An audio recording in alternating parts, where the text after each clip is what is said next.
ಕೆಲವೇ ಕ್ಷಣಗಳಲ್ಲಿ ರಾಹುಲ್ ಗಾಂಧಿ ಸಭೆ, ಸಿಎಂ ಡಿಸಿಎಂ ಜೊತೆ ಕೈ ನಾಯಕ ಮೀಟಿಂಗ್, ಕಾಲ್ ತುಳಿತದ ಬಗ್ಗೆ ಮಾಹಿತಿ ಕಲೆ. ಚಿನ್ನಸ್ವಾಮಿ ಸ್ಟೇಡಿಯಂನಲ್ಲಿ ಕಾಲ್ ತುಳಿತ ಪ್ರಕರಣ ಗುರುವಾರಕ್ಕೆ ಪಿಐಎಲ್ ವಿಚಾರಣೆ ಮುಂದೂಡಿಕೆ, ವರದಿ ಸಲ್ಲಿಸಲು 2 ದಿನ ಕಾಲಾವಕಾಶ ಕೊಟ್ಟ ಹೈಕೋರ್ಟ್.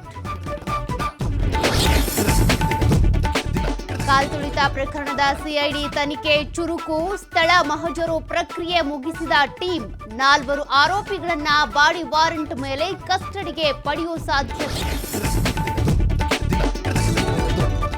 ಕೆಎಸ್ಸಿಎಗೆ ಮತ್ತೊಂದು ಬಿಗ್ ಶಾಕ್, ಚಿನ್ನಸ್ವಾಮಿ ಕ್ರೀಡಾಂಗಣವನ್ನ ಸ್ಥಳಾಂತರಕ್ಕೆ ಪಟ್ಟು ಮೋದಿಗೆ ಪತ್ರ ಬರೆದ ಕಬ್ಬನ್ ಪಾರ್ಕ್ ವರ್ಕರ್ಸ್ ಅಸೋಸಿಯೇಷನ್ ಅಧ್ಯಕ್ಷ.